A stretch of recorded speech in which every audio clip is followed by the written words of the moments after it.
할렐루야. 좋으신 하나님을 찬양합니다. 수요 말씀 묵상입니다. 마태복음 5장 10절로 12절 말씀 묵상합니다. 기도합니다. 영광과 감사와 찬송을 우리 하나님께 올려드립니다. 온 마음으로 하나님을 사랑하며 예배합니다. 주의 음성 듣기를 사모하고 깨닫기를 원하며 말씀의 능력 가운데 붙들림 받기 원하는 하나님의 백성들을 축복하시고 이 말씀을 열어주시기를 원합니다. 종을 낮추시고 겸손하게 하시고 오직 말씀의 도구만 되게 하옵소서. 오늘도 말씀하실 하나님을 사모함으로 기다립니다. 예수님의 이름으로 기도합니다. 아멘. 자, 10절 말씀 봅니다. 의를 위하여 박해를 받는 자는 복이 있나니 천국이 그들의 것임이라. 나로 말미암아 너희를 욕하고 박해하고 거짓으로 너희를 거슬러 모든 악한 말을 할 때에는 너희에게 복이 있나니 기뻐하고 즐거워하라. 하늘에서 너희의 상이 큼이라. 너희 전에 있던 선자들도 이같이 박해하였느니라. 아멘. 우리가 이 본문을 지난주 수요예배 또 가정예배 때 2번 나눴죠. 이제 세 번째 결론과 같습니다. 자, 기뻐하고 즐거워하라 라는 겁니다. 세 가지 이유를 우리가 살펴봤죠. 예수님을 위한 박해였다라는 겁니다. 내가 당하는 이 고난이 단지 내 욕심이 아니라 예수님이 걸어가셨던 그 십자가 고난의 쓴잔, 이 박해, 이것으로 인하여 내가 주님과 함께 같은 길을 걷고 있다는 거 얼마나 감사한 일입니까? 모세처럼 하나님의 백성들을 위해서 당하는 박해가 곧 주님을 위한 박해다, 그렇게 말씀드렸습니다. 마태복음 25장에 있는 대로 양들의 삶이죠. 병들고 가난한 자를 돌아보는 삶, 어려움이 있습니다. 그러나 주님을 위한 삶입니다. 그런가 하면 왜 세상이 우리를 미워하느냐? 우리는 예수님께 속하여 하나님이 기뻐하는 열매를 맺습니다. 그러나 우리가 세상에 속하지 않으므로 박해를 당한다, 이렇게 말씀드렸죠. 주님께 붙어있는 가지 얼마나 놀라운 축복입니까? 그런가 하면 세 번째, 가짜가 진짜를 박해하는 겁니다. 진짜는 어려움을 당하게 되어 있어요. 자, 이제 오늘 이 기뻐하고 즐거워하라, 또 다른 세 가지 이유가 있습니다. 왜 예수님이 기뻐하고 즐거워하라 했을 때는 그만한 이유가 있기 때문이죠. 이유가 없이 즐거워한다는 것은 폭력입니다. 너 무조건 기뻐해. 그건 폭력적인 거죠. 지금 힘들고 어려움 가운데 있는데 너 그래도 기뻐해. 그것은 공산당이나 그렇게 하는 겁니다. 폭력입니다. 그러나 주님은 그러지 않습니다. 그래서 우리가 이런 박해 가운데도 기뻐해야 될 그 첫 번째 또 다른 이유는 주님으로부터 오는 기쁨이 크다는 겁니다. 이 가장 중요한 이유죠. 11절 보세요, 여러분. 나로 말미암아 너희를 욕하고 박해하고 거짓으로 그랬습니다. 욕과 박해와 거짓은 절대 주님으로부터 오지 않습니다. 이거는 마귀에게서 오는 거예요. 사탄에게서 오는 겁니다. 사람의 마음을 강팍하게 만들어서 욕하게 만들고 박해하게 하고 그 모든 거짓과 술수를 부립니다. 변명하게 하고, 이 거짓의 아비라죠. 사탄은 거짓의 아비입니다. 그럼 여러분, 주님으로부터는 무엇이 오겠습니까? 성령이 우리 안에 거하시는데 무엇이 우리 안에 오겠냐라는 겁니다. 분명한 것은 이런 욕이나 박해나 거짓을 이길 수 있는 힘, 평안, 복, 은혜, 능력, 이러한 것들이 주님으로부터 오고 우리를 휘어싼다는 겁니다. 저는 확신하는 것이 있습니다. 우리 신앙의 선조들이 고난의 현장에 있을 때 과연 주님이 그들을 버렸을까요? 안 버렸다는 겁니다. 그런데 고난을 안 당한 사람이 누가 있습니까? 사도 바울과 예수님의 제자들과 구약의 믿음의 신앙인들, 우리의 선조들 아브라함과 이삭과 야곱과 모세와 이 모든 사람들이 다 고난이 있었습니다. 다니엘과 사드락과 메삭과 아벳느고와 그 고난들을 우리가 알죠. 그런데 우리가 분명히 알 것은 그들과 우리가 다른 게 뭐예요? 똑같아요. 우리도 하나님의 자녀고 하나님께 보냄을 받은 자들입니다. 똑같은 양입니다. 양의 무리에 우리가 함께 있는 거예요. 하나님은 그들을 더 사랑하고 우리는 외면하는 것 같죠? 아닙니다, 여러분. 하나님은 여전히 고난의 현장에 우리와 함께 하십니다. 제가 늘 말씀드리죠. 양이 없으면 목자가 아닙니다. 백성이 없으면 왕이 아니에요. 아들이 없으면 아버지가 아닙니다. 종이 없으면 주인이 아니에요. 우리에게만 하나님이 절대적으로 필요한 것이 아니라 하나님에게도 저와 여러분이 절대적으로 필요합니다. 그래서 구원은 나라다. 땅도 있어야 되고 왕도 있어야 됩니다. 그러나 가장 중요한 백성이 있어야 됩니다. 하나님은 그 백성을 버려두지 않습니다. 여러분, 이 사드락과 메삭과 아벳느고 다니엘의 세 친구 보세요. 느부갓네살 왕이 신상을 만들고 절하지 않으면 풀무불에 던진다는 어명을 내립니다. 왕이 말했으면 그대로 되는 겁니다. 그런데 그 왕 앞에 끌려간 사드락과 메삭과 아벳느고가 뭐라고 말합니까? 다니엘서 3장 17절 말씀을 보면 왕이여 우리가 섬기는 하나님이 계시다면 우리를 맹렬히 타는 풀무불 가운데서 능히 건져내시겠고 왕의 손에서도 건져내시리이다. 그렇게 하지 아니하실지라도 그랬습니다.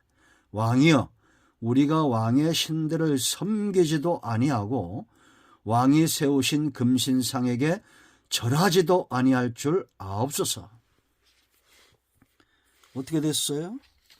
풀무불을 7배나 더 뜨겁게 해서 집어 던졌습니다. 그런데 느부갓네살이 보니까 25절에 왕이 또 말하여 이르되 내가 보니 결박되지 아니한 네 사람이 불 가운데로 다니는데 상하지도 아니하였고 그 넷째의 모양은 신들의 아들과 같도다 그랬습니다. 사드락과 메삭과 아벳느고 때문에 느부갓네살도 하나님을 본 겁니다. 그러나 이런 느부갓네살 같은 사람은 이렇게 풀무불 속에서 함께 하시는 하나님의 아들을 같은 이를 보고도 깨닫지 못하는 것이 느부갓네살 같이 세상과 사탄에게 잡힌 자들이에요. 그러나 사드락과 메삭과 아벳느고는 풀무불 속에 떨어질지언정 하나님 외에는 섬기지 않겠다는 풀무불보다 더 뜨거운 신앙이 있었습니다. 그러니 하나님이 이들을 버려두시겠습니까? 다니엘 보세요. 여러분, 다리오 왕이 조서를 내렸죠. 이제는 누구도 섬기지 못하게끔 어인을 찍습니다. 그런데 다니엘은 하루에 3번씩 여전히 10절 말씀 6장 10절 예루살렘을 향해서 창을 열고 하루 3번씩 하나님께 기도하고 감사했다는 겁니다. 아니 이런 상황에서 원수들이 자기를 죽이려고 하고 다리오 왕 외에 다른 신을 섬기거나 절하면 사자굴에 던진다는 어인과 조서를 받고도 감사하는 겁니다. 이미 하나님이 다니엘과 함께 하셔서 사자들의 아가리를 막은 거예요. 여러분, 사자보다도 담대하고 강한 믿음의 소유자가 바로 다니엘이었습니다. 하나님은 지금도 우리와 함께 하셔요. 욕과 박해와 거짓은 사탄으로부터 옵니다.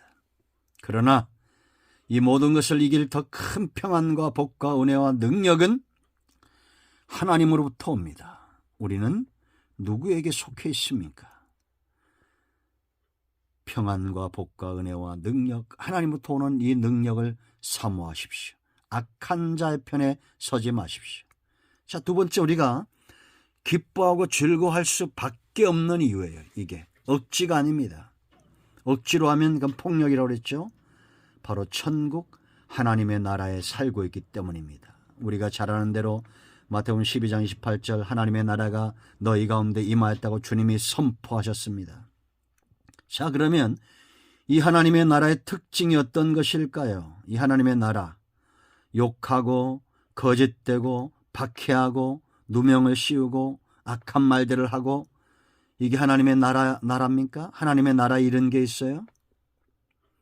핵폭탄을 만들고 남조선을 불바다 만들겠다고 그러고 있습니다. 저 북한은 사탄의 앞잡이 노릇하는 거죠. 북한에만 그런 사람들이 있나요? 이 땅에도 사람들이 왜 이렇게 악한지 모르겠습니다. 이들은 사탄의 왕국에 살고 있어요. 하나님의 나라에 이미 임한 하나님의 나라에 살고 있는 자들이 아닙니다.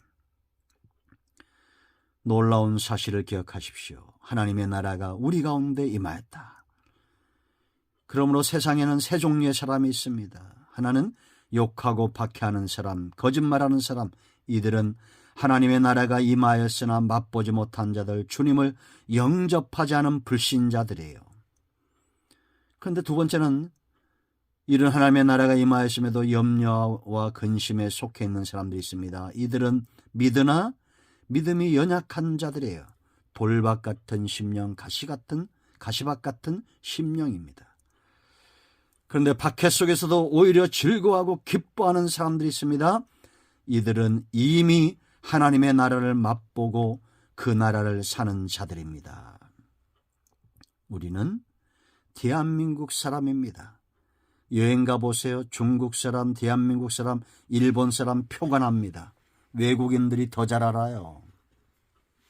그렇지 않습니까? 환경이 그렇게 만들어 놓은 겁니다. 여러분, 우물가에 약수터 가면 그 물을 마신 자만이 속이 시원하고 그 얼굴빛이 확 밝아지는 겁니다. 하나님의 나라가 임하였는데 이 생수를 경험하지 못하니 그 마음이 가란 심령이 되는 겁니다. 박해 속에서도 즐거워할 줄 아는, 어떤 고난 가운데서도 즐거울 줄 아는 하나님의 나라를 사는 저와 여러분 되기를 축원드립니다. 세 번째, 즐거워할 수밖에 없는 이유가 있어요. 자, 중요한 이유입니다. 12절 보세요. 여러분, 12절 보면 기뻐하고 즐거워하라. 하늘에서 뭐라 했습니까? 너희의 상이 크다. 주님이 이렇게 말씀하신 겁니다. 보통 사람이 아니라 하나님이신 예수님이 이 상이 크다고 했으니 얼마나 큰지 우리가 여러분 짐작이나 하겠어요? 월드컵 우승, 축구에서 가장 큰 상이죠. 발롱도로 축구선수에게 가장 큰 상입니다. 지금 우리나라가 아시안컵을 하고 있습니다. 우승하려고 64년 만에 우승하려고 지금 최고의 선수들이 이번에 나갔다라고 말합니다. 그 상을 바라보고 달려가고 있습니다. 놀랍죠? 저 선수들 가운데는 이강인 같은 사람도 있습니다. 손흥민 같은 사람도 있습니다. 그런데 말만 나는 손흥민하고 같은 레벨이다 하는 중국의 우레이도 있습니다. 그런데 아무리 봐도 그 말하니까 세상이 욕해요. 어디 감히 손흥민에게 너를 비교하냐. 아시아 7년 1위입니다. 손흥민이. 대단하죠? 근데 여러분, 이런 상급들 다 잘 알 겁니다. 제가 놀라운 것은 손흥민이 기도의 사람이라는 거죠. 그러니까 여러분, 모든 사람들이 다 좋아합니다. 이 하나님의 나라 살고 있는 사람이죠. 상급은 세상에서도 큰 상급이 있습니다. 그런데 사람이 아닌 예수님이 너희 상이 크다라고 말했을 때 우리가 이걸 믿는 자의 큰 상급에 대한 기대감이 있는 사람은 오늘 나를 훈련시키는 게 즐겁습니다. 이 땅에서 내가 준비되고 있다는 것이 너무 즐거워요. 곧 갑니다. 우리 얼마 남지 않았어요. 100년 후에 이 영상을 듣고 있는 사람들 가운데 100년 후에 남아있을 사람이 얼마나 있겠습니까? 앞으로 남은 시간은 지난 시간만큼 빨리 흘러갈 겁니다. 순식간에 흘러갈 겁니다. 이 상급을 바라보는 자, 주님이 말씀하신 상급이 얼마나 클까? 기대하는 사람, 박해가 와도 힘들지 않습니다. 그 사이클 선수들 제가 다리를 본 적이 있습니다. 언덕을 오를 때마다 쾌감이 있다는 겁니다. 왜냐? 정상에 올라가서 내리막길을 상상하는 겁니다. 그 내리막을 시원하게 달릴 때 그 기분 때문에 오르막 오르는 것이 다 그 어려움이 다 상쇄된다는 거예요. 사라진다는 겁니다. 우리가 주님이 말씀하신 이 상급이 얼마나 큰지 감히 상상도 못하는데 성경에 보면 짐작할 만한 구절들이 있어요. 계시록 2장 10절 말씀, 생명의 면류관을 주겠다. 죽도록 충성하라. 그리하면 생명의 면류관을 주겠다. 우리가 여러분 죽도록 충성하라. 고난이 있습니다. 어려움이 있어요. 그러나 생명의 면류관이요. 사람에게서 생명만큼 귀한 게 없습니다. 하나님에게서도 생명이 가장 귀해요. 왜? 영존하시는 아버지입니다. 하나님은 절대 죽을 수 없는 생명을 갖고 계셔요. 그 생명이 우리에게도 온다는 겁니다.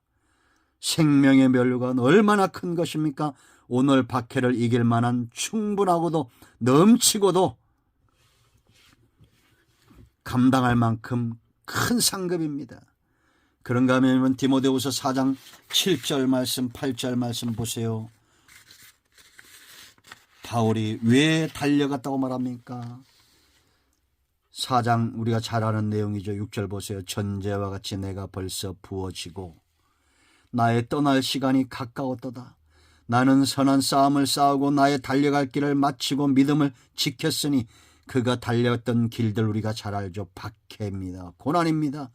이제 후로는 나를 위하여 의의 면류관이 예비되었다라고 말합니다. 그런데 이 의의 면류관, 하나님이 인정하시는 의로운 자, 하나님의 자녀가 되는 의로운 자, 그 머리에 관 씌우는 상속자로서의 이 면류관, 누구에게요? 곧 의로우신 재판장이 그날에 내게 주실 것이며 내게만 아니라 주의 나타나심을 사모하는 모든 자에게도니라. 아멘. 주님을 사모하고 상급을 사모하면 오늘 박해가 껌값입니다. 아무것도 아닙니다. 고린도후서 여러분 5장 10절 말씀 보세요. 자, 9절부터 보면 바울이 말합니다. 그런즉 우리는 몸으로 있든지 떠나 있든지 주를 기쁘시게 하는 자가 되기를 힘쓰노라 그랬습니다. 왜냐? 이는 우리가 다 반드시 그리스도의 심판대 앞에 나타나게 되어 각각 선악간에 그 몸으로 행한 것을 따라 받으려 함이라. 선악간에 행한 것을 받는 날이 반드시 온다는 겁니다. 여러분, 사람은 반드시 죽습니다. 어떤 사람은 앞으로 얼마나 남아있는지 몰라요. 그러나 우리는 반드시 그리스도의 심판대 앞에 서게 될 터인데 그때 상급을 바라보는 사람 오늘 자기를 훈련시킬 겁니다. 욕하고 박해하고 거짓말하고 이것은 주님으로부터 오지 않습니다. 천국에 없습니다. 이렇게 사는 사람, 이렇게 악하게 사는 사람에게 상급은 없습니다. 불 가운데서 건짐받은 것과 같은 그런 부끄러운 구원을 얻을 거예요. 그래서 여러분 고린도전서 3장 14절 말씀 보면 만일 누구든지 그 위에 세운 공적이 그대로 있으면 상을 받고 누구든지 그 공정이 불타면 해를 받으려니 그러나 자신은 구원을 받되 불 가운데서 받은 것 같으리라. 불타면 아무것도 없잖아요. 상금도 없어요. 그러나 예수는 믿었기 때문에 구원은 받지만 상급이 없다는 겁니다. 여러분, 이 즐거움과 기쁨을 맛본 사람들이 우리 앞에 있습니다. 12절 보세요. 여러분, 너희 전에 있던 선자들도 이같이 박해하였느니라. 우리 앞에 있었던 선지자들, 우리 앞에 있던 믿음의 선진들 다 이 길을 주님과 함께 달려가셨습니다. 여러분, 분명한 사실을 알려드립니다. 주님이 곧 오십니다. 마라나타, 죽도록 충성합시다. 아멘. 기도합니다. 예수님의 이름을 의지하여 기도합니다. 이 말씀대로 되게 하여 주시옵소서. 우리 가운데 마음이 상한 자, 병든 자 치유하시고 회복시켜 주시고 생명의 면류관, 의의 면류관을 얻기까지 죽도록 충성하는 하나님의 자녀들 다 되게 하여 주시옵소서. 예수님의 이름으로 사모하며 축복하며 치유하며 기도합니다. 아멘. 할렐루야. 오늘도 응답이 우리 가운데 임하였습니다. 아멘.